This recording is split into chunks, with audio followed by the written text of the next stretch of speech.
Aquilo ali não era mais uma escola, era um lugar esperando alguma coisa acontecer. Eu estava na viatura com o Júlio madrugada de terça-feira, quando veio o chamado pelo rádio. 2h12 da manhã, mais um alerta de presença na antiga escola técnica estadual, aquela desativada na Zona Norte, perto do terminal. Era a terceira vez só naquele mês, e sempre no mesmo lugar. A escola tinha virado depósito da prefeitura, cheia de armário velho, cadeira quebrada, tudo jogado nos corredores. Mas o prédio ainda tinha partes com energia e sensor funcionando, sabe-se lá por quê. O portão de ferro vivia fechado, com cadeado duplo, e mesmo assim o alarme tocava. A gente já conhecia o protocolo. Normalmente era invasão de moleque querendo fumar, filmar vídeo de terror pro TikTok, ou casal fugido se agarrando nos fundos da quadra. Mas naquela noite tinha algo esquisito desde o começo. Na hora que a gente chegou, o portão estava fechado. Nenhum sinal de arrombamento, nem marcas de pé na entrada. Só que as luzes do pátio de trás, acesas, fluorescentes brancas, tremeluzindo como se alguém tivesse acabado de passar. Entramos pelos fundos com autorização. Eu fui na frente. O Júlio me acompanhava cobrindo o outro lado do corredor, a arma em punho. O chão rangia com aquele som de madeira molhada e dava para ouvir o zumbido agudo das lâmpadas vindo da ala esportiva. A escola era um bloco de 2 andares, cheio de grafite velho nas paredes. E silêncio. Um silêncio que não era de abandono. Era um silêncio forçado, tenso, como quando a gente entra numa casa vazia e sente que tem mais alguém lá dentro, mas ninguém respira. Passamos por umas salas entulhadas, passamos pela cantina e na ala dos vestiários. Foi ali que eu vi. A porta do vestiário 14 estava entreaberta. O cadeado arrebentado pendia ainda preso na argola de ferro. Era recente, dava para ver. Metal limpo, sem ferrugem, sinal de corte fresco. Pedi silêncio para o Júlio e fui me aproximando devagar. Na fresta da porta saía uma luz fraca. Emergência. As únicas que ainda funcionavam naquele prédio caindo aos pedaços. Mas não era só a luz. Tinha um cheiro de ferrugem molhada. Quem já entrou em cena de crime com sangue seco sabe. Não é o cheiro da morte, mas o daquilo que veio antes dela. Eu empurrei a porta com a ponta do coturno. O barulho de dobradiça enferrujada fez eco no vestiário inteiro. E assim que a luz bateu, eu vi. No canto do fundo, encostada entre 2 bancos de concreto, tinha uma garota. Parecia adolescente. Estava completamente nua, com o corpo encolhido, os braços cruzados nas canelas. Tremia como se estivesse convulsionando. A pele branca, marcada por cortes fundos no antebraço. As unhas arrancadas. Todas. Ela não gritou, não se mexeu. Só murmurava, baixinho, num idioma que eu não entendi. Parecia latim ou alguma coisa que lembrava. O Júlio travou na porta. Eu pedi reforço imediato e acionei o resgate médico. Mas até ali era só uma menina, machucada, talvez drogada, talvez vítima de alguma coisa muito pior. A gente não podia afirmar nada. Cheguei mais perto para tentar identificar alguma coisa nela. Documento, mochila, qualquer pista. E foi aí que vi o que estava no chão, entre os pés dela. Um círculo, riscado com giz escolar no piso sujo. Mal feito, torto, tremido. No centro, um crachá. Era de uma professora. Nome impresso, rosto sorrindo. Eu reconheci. Aquela mulher estava na lista de desaparecidos de janeiro. Encostei no ombro da menina, falei com calma, tentando tirar ela dali. Mas ela nem reagia. Só murmurava, com os olhos fechados, tremendo. Repetia uma frase, sempre a mesma. Mortus est, sed vigilat. Não parecia ser pra gente. Ela falava como se fosse para alguém, dentro dela. E mesmo sem entender o que significava, aquela frase soava errada. Não pelo idioma, mas pela sensação que dava de que ela não estava ali por acidente. Eu fiquei com ela até a ambulância chegar. O Júlio foi para fora guiar o pessoal da equipe médica. Eu fiquei ali, segurando o rádio com a mão tremendo. E não foi de medo. Foi o frio que começou a me pegar, sem explicação. O vestiário estava mais gelado do que o resto da escola. E não por corrente de ar, porque as janelas estavam todas fechadas. Era um frio parado, denso. Enquanto a menina continuava murmurando no canto, eu comecei a vasculhar o ambiente. Precisava entender o que tinha acontecido ali. Precisava de algo concreto. Foi quando reparei nos azulejos do fundo. Uns 3 ou 4 estavam rachados, um deles meio solto, inclinado. Fui até lá, tirei a lanterna do coldre e iluminei. Por trás havia um buraco, uns 20 centímetros de diâmetro, como se fosse uma abertura de ventilação entupida por dentro. Mas não tinha grade, nem poeira. Tinha um calor saindo dali, calor real. Mesmo com o ambiente congelando, de dentro do buraco vinha um sopro morno, quase como respiração abafada. Apontei a lanterna e mirei lá dentro. O fundo era de cimento puro, mas não estava limpo. Tinha algo desenhado ali, um símbolo, um olho, só que feito com o que parecia sangue seco.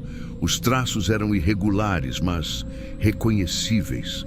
Pupila, cílios, um contorno torto.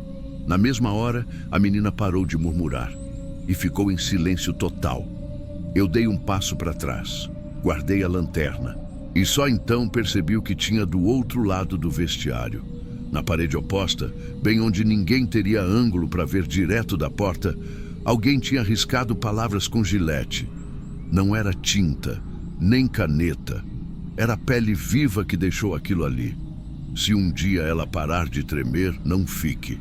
Frase curta, esfarrapada, como se tivesse sido escrita por alguém que não teve tempo ou força.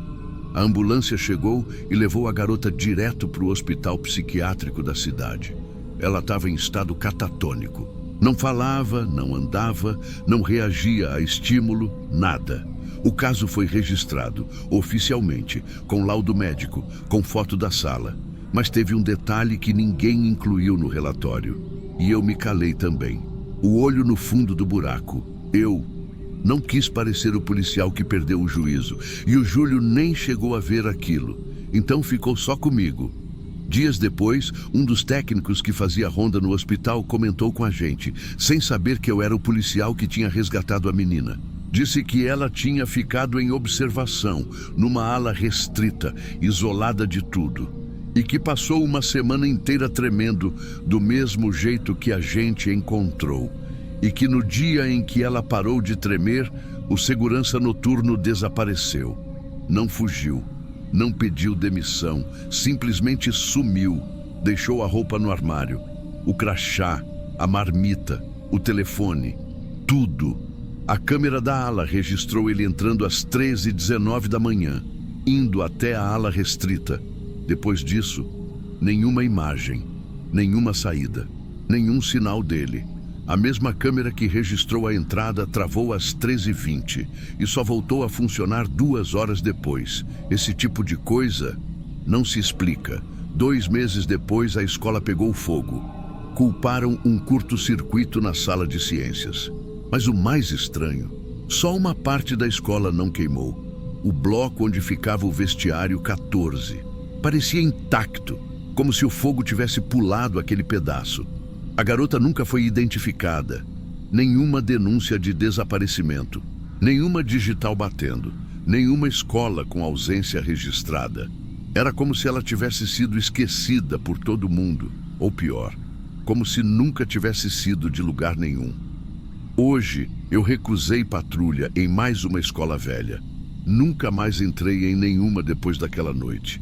E se você me perguntar o que mais me assustou naquele caso, não foi a frase na parede, nem o olho com sangue, nem a câmera que travou. Foi saber que de todos os que entraram naquela sala naquela noite, eu sou o único que ainda está por aqui.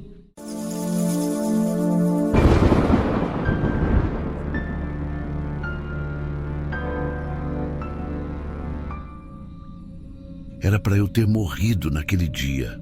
É só isso que eu penso sempre que passo de viatura por aquele trecho da estrada. Não tem nome, não tem placa. É só um pedaço de terra batida no fim da PR alguma coisa. O tipo de lugar que ninguém conhece, mas todo mundo finge que sabe onde é. Aquela curva ali mudou minha vida. Foi em 2004, mais ou menos essa época do ano. Noite abafada, estrada vazia. Eu e o Cunha, meu parceiro de farda na época, já cansados de dar volta sem encontrar nada demais. Tocou no rádio uma queixa meio solta. Carro parado havia tempo demais numa estrada vicinal, quase encostado numa área de plantação abandonada. Vizinho ligou achando estranho. Cunha riu e falou: aposto que é casal fazendo bobeira escondido. Mas mesmo assim, virou o volante para pegar a tal da estradinha. No começo era só mato alto, cheiro de terra úmida. E lá no fundo, os faróis. Baixos, piscando meio fraco. Era um Corsa branco, porta entreaberta, nenhum som. Cunha parou a viatura a uns 10 metros. O protocolo era padrão. Ele desceria e faria contato. Eu ficava no carro, observando. Só que antes mesmo dele abrir a porta, eu senti. Não sei explicar, mas o jeito como o carona olhou pra gente não era normal. Sabe quando alguém olha e não desvia? Parecia que ele estava esperando a gente. Cunha desceu relaxado. Foi andando devagar, mão na arma, mas sem tensão. O motorista colocou os 2 braços para fora, se entregando. Mas o carona ficou quieto, só encarando, mão no colo, cabeça meio abaixada. Foi aí que eu vi o reflexo metálico. A arma estava ali, encostada no banco, perto demais da mão dele. E Cunha estava indo reto, direto para o lado do motorista, sem ver o que eu estava vendo. Abri a porta da viatura num impulso. Quis gritar, mas travei. Só consegui correr, puxando a arma do coldre. E foi no exato momento em que ele se mexeu. O carona girou o corpo com tudo, puxando o revólver. Eu ainda estava a uns 3 metros. Foi tudo rápido, mas eu lembro em detalhe. O brilho da arma, o dedo dele firme no gatilho, a mira na minha testa. O barulho que não veio. Nada, nenhum tiro. Só o clique seco. E o tempo parando. Juro por tudo, eu senti o gosto do sangue na boca antes de qualquer coisa. Porque eu achava que tinha morrido. Achei que só não tinha sentido ainda. Mas era isso. Morri. E o mundo ficou mudo. Ele puxou de novo. Clique. Mais uma vez. Clique. E eu ali. Congelado. Com a arma na mão, mas sem conseguir atirar. Quem reagiu foi o Cunha. Saltou por cima da porta do carro e derrubou o cara com o ombro. Eu só ouvi o barulho dos 2 caindo no chão. A arma do sujeito voou. E eu ainda parado, sem piscar. Foram segundos. Mas para mim durou uma eternidade. Cunha imobilizou o sujeito e gritou comigo: Marcelo, tá com a arma na mão, por quê? Tá esperando o quê? Mas eu não ouvi nada. Nem os gritos. Nem o barulho da luta. Só o silêncio. Aquele silêncio depois do clique. E a pergunta que me destruiu por dentro: por que eu ainda tô vivo? Na delegacia, o sujeito não falou uma palavra, nem tentou justificar, nem perguntou o que ia acontecer com ele. Sentou na cadeira, algemado, olhando para o chão como se ainda não tivesse acordado. Não era daqueles bandidos marrentos, nem daqueles que choram. Era oco, só oco. Eu ainda tremia quando o delegado pegou a arma. Olhou, girou o tambor. 5 balas. 5 balas no tambor. Chamaram o perito da cidade vizinha. Uma daquelas armas simples, calibre 38. O tipo que, se apertar, dispara, mas não disparou. Dias depois, o laudo veio. Frio, técnico. A arma está funcional, percussor íntegro, projéteis em boas condições, sem sinal de travamento. Não teve explicação, nem falha de fabricação, nem bala ruim, nem pino mole, nada. Era para ter disparado 3 vezes e não disparou nenhuma. Voltei para casa naquela noite com a cabeça latejando. Tomei banho sentado. Minha esposa perguntou o que tinha acontecido. Eu disse: quase. Só isso. Quase. Naquela semana pedi afastamento. Eu, que nunca tinha tirado licença nem para gripe, assinei o papel tremendo. Não conseguia dormir. Não por pesadelo, mas por causa de um barulho. Um barulho que nunca existiu. O som do tiro que não saiu. Ele vinha no silêncio, bem baixinho. Mas ele vinha. Eu acordava achando que tinha explodido alguma coisa dentro de mim.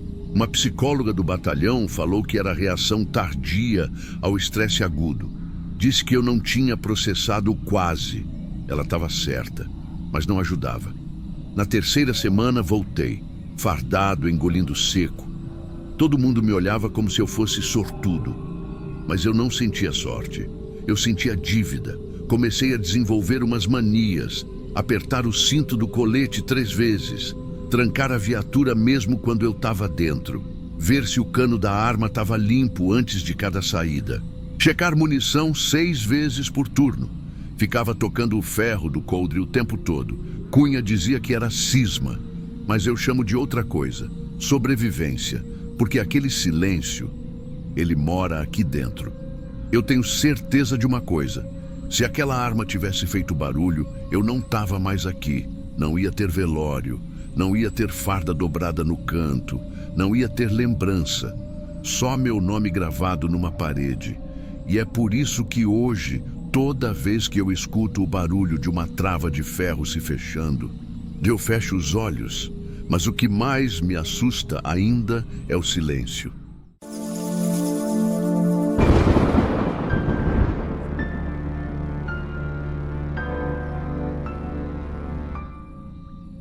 A única parte queimada da casa foi ele. Era para ser mais uma ocorrência banal. Fogo em residência, sem vítimas. Foi o que disseram no rádio. 3º andar, bloco velho de um conjunto habitacional em Aparecida de Goiânia. Eu já tinha visto coisa bem pior. Gente derretida junto com botijão, cadáver grudado no chuveiro elétrico, criança colada no sofá. Mas essa foi diferente. Chegamos por volta de 2h40 da manhã. Estava frio, noite seca, nenhuma fumaça, nenhuma aglomeração. O prédio era antigo, rebocado na cal, e mal tinha iluminação na frente. Só uma vizinha no corredor disse que tinha sentido um cheiro amargo e que ninguém atendia o 302. O odor começou antes mesmo da porta. Não era o cheiro de fumaça comum, era ácido, enjoativo, tipo de coisa que te faz franzir o nariz e pensar em dente queimando. Chão frio, porta fechada, sem sinal de arrombamento. A PM forçou a entrada com a autorização da síndica. A madeira era fraca, cedeu rápido.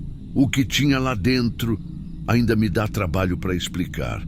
A sala estava escura, mas sem sinal de incêndio. Nada derretido, nenhum ponto de fuligem nas paredes, nada preto no teto. Tudo intacto, menos o homem.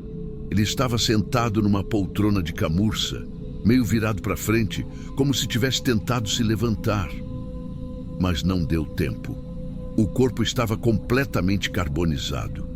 Preto, seco, com a pele trincada nos ossos. Só a arcada dentária ainda dava para ver com clareza. Mas o mais estranho não era isso. Era o fato de que a poltrona não tinha queimado. O tecido ainda estava no lugar. Os braços da cadeira estavam limpos. O carpete embaixo estava normal, sem marcas. A mesinha de centro estava a 30 centímetros, com um controle remoto em cima. Nenhum sinal de caloria ali também. O ventilador de teto não tinha uma pá torta. As plantas na janela estavam verdes. Só ele. Só o corpo dele. O técnico da perícia termográfica chegou meia hora depois. O primeiro laudo visual já apontava incompatibilidade térmica. O medidor marcava 78 graus Celsius no ambiente. A janela estava fechada, o fogão desligado, o chuveiro seco, o botijão lacrado. Nada, absolutamente nada indicava fonte de calor contínuo. Quando tiramos o corpo, o que restava? O estofado embaixo dele ainda estava macio.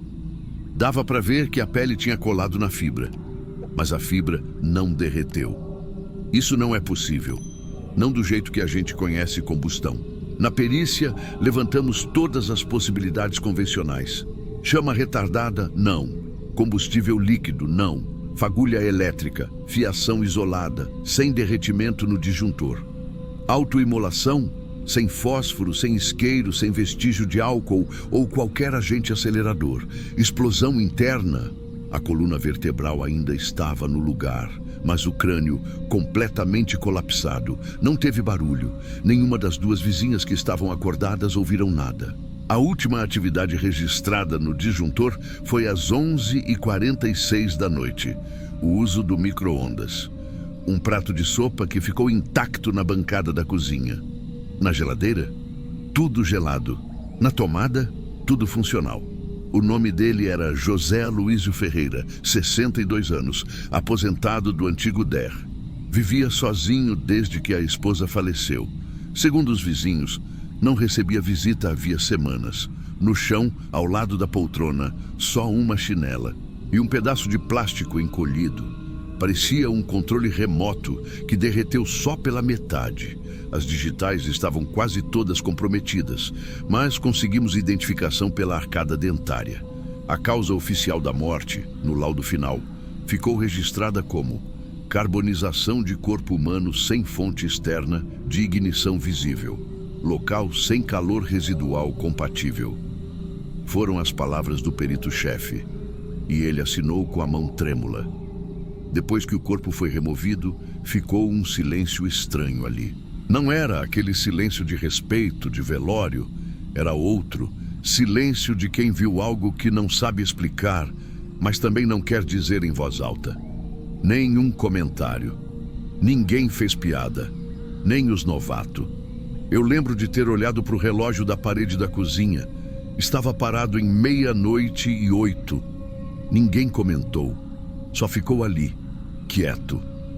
Na central, o laudo ficou travado por 2 dias. O sistema não gerava o código de encerramento automático porque a origem do incêndio não havia sido determinada. Tentaram forçar o fechamento com um possível cigarro, mas o delegado do plantão rejeitou. A cena não sustentava. O que sobrou do corpo foi encaminhado para o IML da capital, em Goiânia. O laudo complementar veio 1 semana depois, e aí veio o que mais me incomoda até hoje. A caloria interna dos tecidos foi estimada em mais de 1.200 graus Celsius. Não houve registro de combustão de superfície proporcional no ambiente circundante. A fonte de ignição permanece indeterminada. Essa frase, a fonte de ignição permanece indeterminada. A gente ouviu isso muitas vezes depois, sempre dita baixinho, como quem tenta avisar sem assumir. No grupo interno da perícia, teve quem brincasse com combustão espontânea, mas ninguém sustentava por mais de 2 minutos. Um perito mais antigo disse que já tinha visto algo parecido em Trindade, em 88, mas que o caso foi abafado porque envolvia uma figura pública. Na semana seguinte, um investigador foi ao prédio tentar levantar mais dados da vida do falecido. Nada suspeito, nenhum contato estranho, nenhum histórico de distúrbio, nenhuma visita recente. O mais estranho foi o laudo da eletricidade.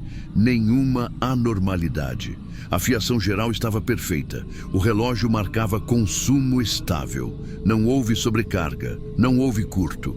Um dos técnicos tentou especular sobre micro-ondas com vazamento de radiação. Outro levantou a hipótese de eletrocução interna. Mas as marcas no corpo não sustentavam. Nenhuma ferida elétrica, nenhuma lesão muscular comum em alta voltagem. Sabe o que ficou no relatório? Falha térmica localizada de origem desconhecida. Área de impacto restrita ao corpo da vítima. Móveis e estruturas sem sinais compatíveis. Nenhum agente externo identificado. E pronto. Assim foi arquivado. Na época eu achei que iam reabrir, mas não reabriram. O delegado saiu de férias. O promotor do caso nunca respondeu à solicitação de complementação. E como não tinha suspeita de homicídio, encerraram como fatalidade. Fatalidade. Eu saí da ativa 2 anos depois, mas essa cena ficou. Não porque era violenta. Eu vi coisa bem pior, mas porque era silenciosa demais. Não teve sangue, não teve grito, não teve origem. Só um homem virado para frente como se tivesse tentado se levantar e queimado sozinho até o fim, sem fogo, sem fumaça, sem explicação. Ninguém falou nada no velório, nem os vizinhos foram. O enterro foi pago pelo Estado. O caixão veio leve. E toda vez que alguém pergunta se eu acredito em coisas que a ciência não explica, eu só lembro disso. Não porque seja sobrenatural, mas porque foi real demais para ser desmentido. Foi registrado como acidental, mas ninguém soube o que exatamente acidental significa aqui.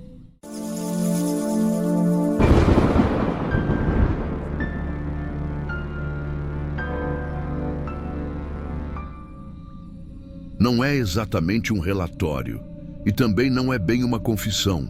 É só o que restou. Eu devia ter enviado isso há anos, mas toda vez que começava, travava. E agora, mesmo aposentado, com o nome limpo e as costas seguras, ainda tenho medo de escrever tudo de uma vez. Isso aconteceu numa das operações mais silenciosas que eu já participei. Missão sem escuta, sem uniforme, sem parceiro. Só um número de identificação que ninguém podia consultar e uma ordem simples: se infiltrar num grupo da PM que fazia patrulha noturna na zona sul da capital e descobrir por que os flagrantes estavam caindo no dia seguinte. Só que ninguém te prepara para o momento em que você vai olhar para o lado e perceber que a farda do colega pesa mais do que o distintivo que te mandaram usar escondido. Foram 3 meses até ser aceito. Eles me chamavam de sombra, porque eu não falava quase nada. Mas é assim que funciona. Você entra calado, sai mudo, e se der sorte, volta com alguma coisa que preste. A equipe era formada por 5. 2 cabos, 2 soldados e um tenente que fazia o tipo paz e amor de dia e esculacho à noite. O tipo de cara que chamava a adolescente de elemento e senhora de mula. As patrulhas eram sempre em duplas. Eu ia com o cabo mais novo, o Braga, que adorava ligar o giroflex só para assustar casal dentro de carro. Com o tempo fui vendo o padrão. Eles faziam ronda em pontos estratégicos de troca, lugares onde adolescentes eram usados para entregar pacotinhos para carros que nem desligavam o motor. Mas nada era apreendido, nenhum flagrante. Quando tinha alguma batida, era para recolher dinheiro, não droga. Um dia, eu tentei conversar com um dos soldados sobre isso, e ele só respondeu: é melhor aprender a fechar os olhos. Quem arregala demais acaba não acordando. Foi aí que entendi que eles sabiam de tudo. Aconteceu numa quinta, perto da virada do mês. A gente estava patrulhando uma região mais afastada, perto de uma antiga linha de trem, quando o rádio avisou sobre movimentação suspeita num beco sem saída. Chegamos com o carro apagado. Braga me mandou descer antes da curva. Fiquei sozinho no escuro, encostado num muro. E ali vi a cena. Uma menina, pequena, devia ter uns 11 anos. Roupinha clara, sapato de escola. Ela estava parada no fim do beco, imóvel. Parecia perdida. Mas quando o carro se aproximou, não correu. Só abaixou a cabeça. Foi então que 2 homens surgiram do outro lado. Carregavam uma mochila e cumprimentaram os policiais como se fosse rotina. Em menos de 1 minuto, entregaram o que tinham que entregar, passaram dinheiro e sumiram. A menina ficou sozinha. Os PMs nem olharam para ela. Na volta, Braga ainda teve a audácia de brincar. Menina ligeira, dessas que entrega mais que carteiro e não abre a boca nem com reza. Aquilo me corroeu. Não dormi, não comi. Não consegui mais colocar a farda camuflada que usava por baixo da roupa civil. Ela não era uma mula, era isca. No dia seguinte voltei lá, sozinho, em carro civil, sem comunicar ninguém. Eu sabia que era contra o protocolo, mas também sabia que se esperasse uma ordem, ia demorar mais do que a infância dela. Apontei o carro para o mesmo beco. No início da viela, parei e chamei. Só isso, chamei. e ela apareceu de trás de um portão enferrujado. Tava com a mesma roupa. Parecia não ter ido embora desde a última noite.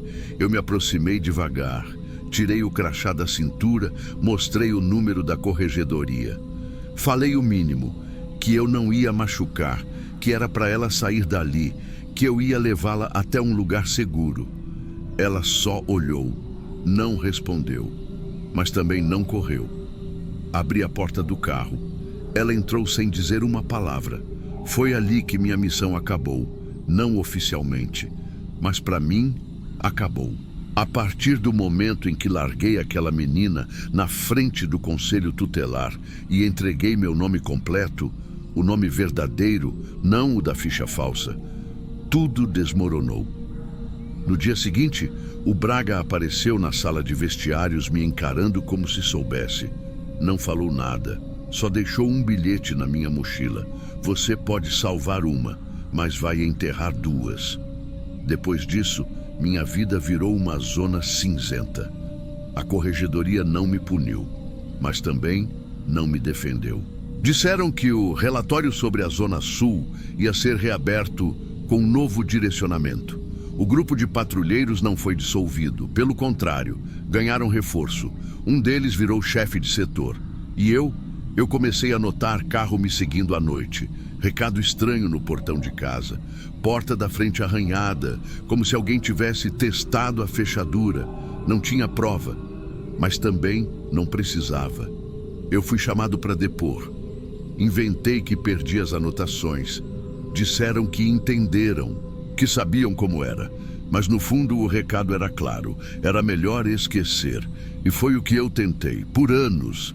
Tentei esquecer o nome dela, o rosto, o beco, o cheiro de ferrugem, o barulho da sacola sendo entregue, mas não dá. Toda vez que abro aquele arquivo que ficou salvo na área de trabalho, onde deveria estar o relatório final da missão, ainda tá lá o título, só o título. Relatório parcial, Operação Zona Sul, infiltrado 014, sem conteúdo. Só que agora eu entendo. Tem coisa que a gente entrega, e tem coisa que a gente só sobrevive.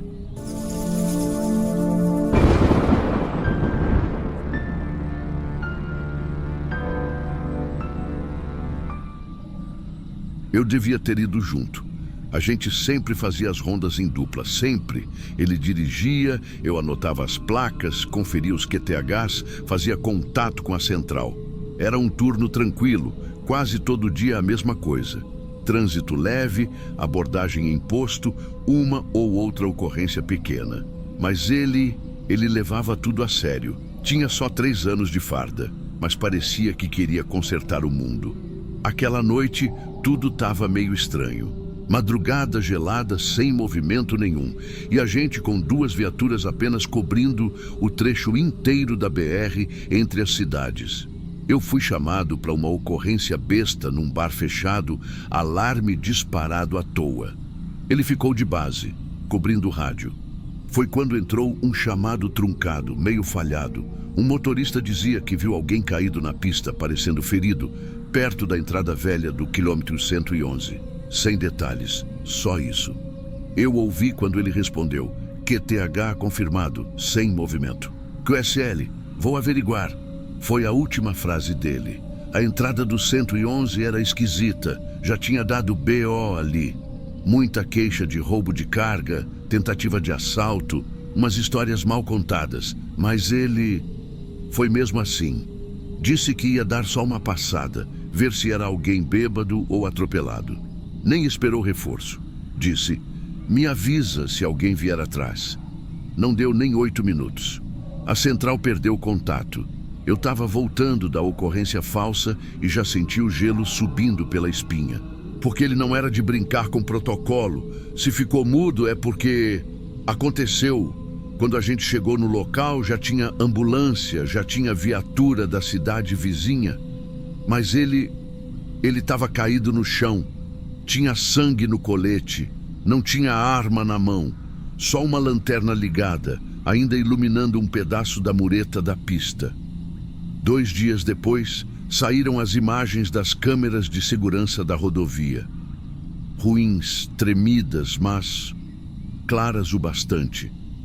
Mostravam ele descendo da viatura devagar, andando na pista, indo em direção a uma pessoa ajoelhada, encostada na mureta. Abaixou para ajudar. Foi quando o segundo homem apareceu por trás da mureta, aproximou, sacou uma arma curta, atirou nas costas dele, sem dizer nada, sem pegar nada, só atirou e fugiu. Nenhuma abordagem, nenhuma exigência, nenhum assalto, só mataram ele. A perícia disse que foram 2 disparos, um nas costas, atravessando o colete na altura do ombro, outro no abdômen de cima para baixo. Típico de emboscada, com diferença de nível. O tipo de tiro que quem dá já estava esperando a oportunidade. As cápsulas recolhidas eram diferentes. Um revólver calibre 32 e uma pistola velha de fabricação argentina. Ou seja, não foi crime passional, não foi latrocínio, não foi erro, foi preparado. Na ficha da ocorrência, colocaram homicídio qualificado em serviço. No relatório final, usaram a frase morto em tentativa de socorro a civil desconhecido.